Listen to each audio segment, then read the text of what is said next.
कर रहे हैं क्या कि कोई महंगाई जिंदाबाद, कोई पेट्रोल की कीमत जिंदाबाद, सेंचुरी पार जिंदाबाद, ये सब ना बोलने लगे। आपका तो राग ही अलग छिड़ता है, दुनिया से अलग राग छिड़ने लगे। आपको क्या तो इतने दशकों तक आप लोग भूल गए थे स्वदेशी, वेट कर रहे थे कि एक नाथ शिंदे होंगे जो ठाकरे साहब से बगावत करेंगे। अरे पाकिस्तान में जाके करो, हिंदुस्तान में बैठ के नहीं। तो आओ यार शुरू करते हैं बिना किसी डेडिकेशन के।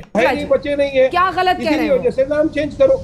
जय हिंद तो बोलते ही हैं, अधिकारी भी मिलते हैं एक दूसरे को तो जय हिंद बोलते ही हैं। कई सारे फोर्सेस में, पुलिस में पहले से ही प्रथा है। वंदे मातरम की प्रथा किस मंशा से शुरू की गई है? वंदे मातरम, जय हिंद बोलिए, जय भारत बोलिए, जय महाराष्ट्र बोलिए, मैं तो सब कह रहा हूं बोलने के लिए, क्या आपत्ति है? वैसे ये आइडिया कहां से आता है ये प्रेम शुक्ला जी? तो अच्छी बात है। मैं पूछ रही हूँ, आप क्यों गुस्सा रहे हैं? नहीं, हम गुस्सा नहीं रहे। आइडिया कहां से आता है पूछने में क्या दिक्कत है? मैं आपका अभी मजा आएगा ना भिड़ो। अब सरकारी अधिकारी एक दूसरे से मिलेंगे तो हेलो बोलना मना है। देखिए आप जिस प्रकार से प्रश्न कर रही हैं, आप तो गांधी के पूरे स्वदेशी को ही आप प्रश्न के घेरे में। गांधी जी ने जब स्वदेशी की व्याख्या की तो उन्होंने अपने धर्म की भी व्याख्या की। उन्होंने कहा स्वदेशी का मतलब मेरा धर्म भी, मेरा आचार भी, मेरा व्यवहार भी, मेरा संस्कार भी, मेरा खाना भी, मेरा पहनावा भी। तो कल आपको क्या इतने दशकों तक आप लोग भूल गए थे स्वदेशी, सुनिए तो वेट कर रहे थे कि एक नाथ शिंदे होंगे जो ठाकरे साहब से बगावत करेंगे, फिर उनके साथ मिलकर सरकार बनाएंगे, तब हम एक वहां पर ऑर्डर लाएंगे। इसका इंतजार कर रहे थे। देखिए कम से कम ये तो अच्छा हो रहा है ना कि पिछले 8 साल के दरमियान भारत अपने सांस्कृतिक जड़ों की तरफ लौट रहा है। कल आप नमस्ते बोलते थे, ये तो अच्छी बात है। हेलो का नहीं, मैं कह रहा हूँ हेलो बोलने में कौन सा ऐसी बात है भाई? क्या आप करते हैं? बोलने में क्या प्रॉब्लम है? नहीं, यहाँ तो हेलो का विरोध हो रहा है। अंग्रेजी को आपने इस ढंग से उठा करके रख दिया है।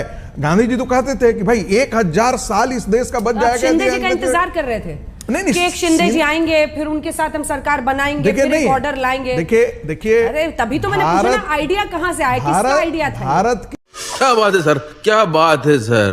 इनकी बात का कट गया था आपका ऑडियो। जवाब मैं देना चाहता हूँ कि आज अगर इनको रखना था ना कॉलर तो इनको रखना चाहिए था। जैसे कोई फोन उठाए तो बोलना चाहिए पेट्रोल जिंदाबाद, डीजल जिंदाबाद, बेरोजगारी जिंदाबाद, तो पूरे देश को पता चल जाता कि किस तरह का महंगाई दर बढ़ गया। मगर उसके नहीं करेंगे, इनको फिक्र नहीं है। अच्छा, बंकिम चटर्जी ने तब लिखा था, अभी क्या करने की जरूरत पड़ी? एक नाथ शिंदे साहब, अरे भाई क्या प्रॉब्लम क्या है? महाराष्ट्र से मोहब्बत खत्म हो गई क्या? बहुत से घृणा मत बोलिए। हिंदुस्तान जिंदाबाद से नफरत। अरे भाई वंदे मातरम से जिन्हें परहेज था उन्होंने कहा कि हम पाकिस्तान चाहिए हमको।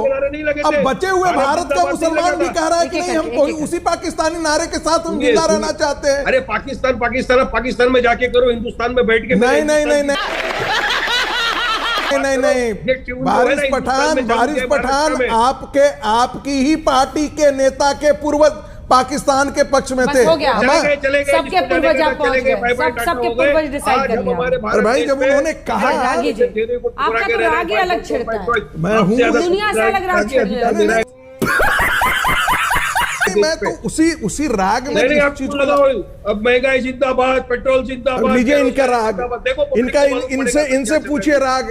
ये आप नहीं करेंगे।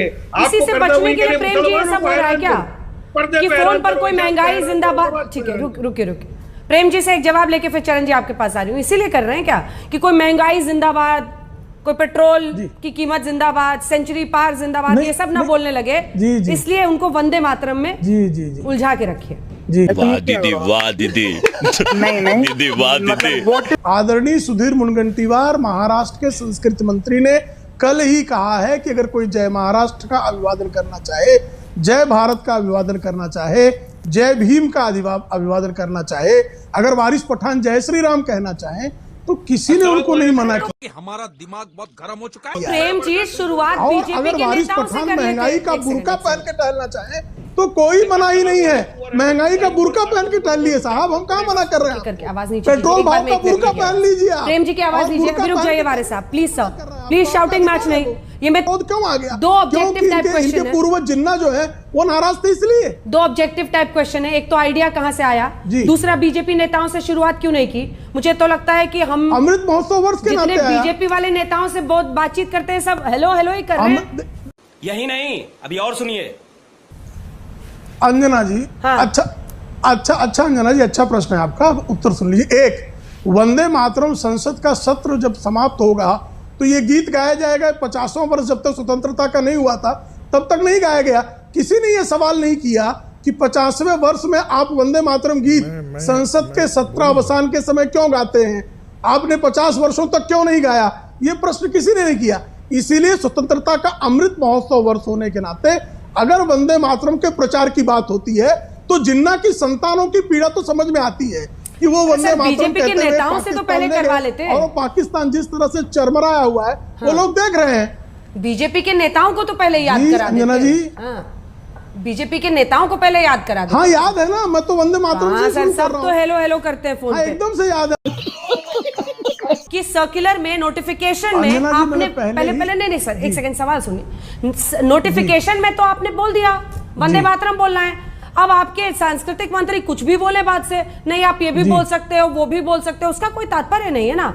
ऑफिशियल ऑर्डर है तो फिर अगला नोटिफिकेशन लाइए, उसमें वर्ड्स को ऐड कीजिए। दूसरा जो दुबे से आप पूछ रहे थे कि महाराष्ट्र में ही क्यों किया, जहां पर जय महाराष्ट्र बोलने की प्रथा है, आपने पूरे देश में, उत्तर प्रदेश में भी लाइए, जी लाइए अपने राज्यों में।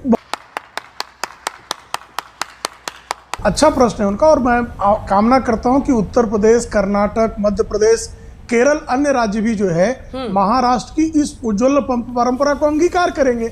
उनको किसी ने रोका नहीं है, पहली बात। दूसरी बात, इस नोटिफिकेशन में अगर कोई वंदे मातरम नहीं बोलेगा तो उस पर पीनल एक्शन होगा, ऐसा कहा नहीं गया है। और जब संस्कृत तो क्या मंत्री होगा, जिनका बता प्रस्ताव वो दीजिए। स्पष्टता से कह रहे हैं कि जय महाराष्ट्र आप बोल सकते हैं, जय भीम आप बोल सकते हैं, तो किसी को आपत्ति का कोई कारण नहीं होना चाहिए। कोई आपत्ति नहीं है। देखिए अंजना जी, दो बातें हैं, सटीक बातें बोलता हूं। एक तो इन्होंने नोटिफिकेशन को एकदम ऐसे सादा कागज का वो बता दिया कि जिसकी कोई वैल्यू नहीं है, कि नोटिफिकेशन में ये लिखा है, वो भी कह सकते हैं, ये भी कह सकते हैं। इनके किसी मंत्री ने ऐसे नहीं कहा। मैं भी मुंबई में रहता हूं, मैं महाराष्ट्र से हूं। इनके किसी मंत्री मुनगंटीवार ने किसी ने भी ये नहीं कहा कि आप दूसरा भी बोलिए, जय हिंद भी बोलिए या कोई और चीजें भी बोलिए। ये बिल्कुल गलत बात ये बोल रहे हैं नेशनल चैनल पर। और अभी तो रुको, क्लाइमैक्स अभी बाकी। दूसरी बात यह है कि अब ये राष्ट्रवाद का पाठ सिखाते, जिनकी पार्टी अभी जुम्मा पैदा हुई, जिनकी विचारधारा ने गांधी जी की अंग्रेजों भारत छोड़ो उस मूवमेंट का विरोध किया, जो अंग्रेजों के साथ में उनकी दलाली करते थे, वो आज हमको राष्ट्रवाद सिखाने के लिए आ गए हैं। अरे भाई, ये जन्म जो हुआ वंदे मातरम का, ये कांग्रेस पार्टी के सेशन में हुआ, मान्यता कांग्रेस पार्टी ने दी है। दलाल बहुत ज्यादा चिल्लाएंगे, पीटने जा रहे हो, फिर ये दलाल कमीशन को मैं मौका दूंगी, एक साथ नहीं, बाबा शांत रहिए। अंग्रेजों की दलाली आपके लोगों ने करी है, पूर्वजों ने करी है। जिस प्रकार की भाषा, देश के विभाजन पर हस्ताक्षर किसने किया था? पंडित नेहरू ने किया था ना, या राष्ट्रीय स्वयंसेवक ने किया।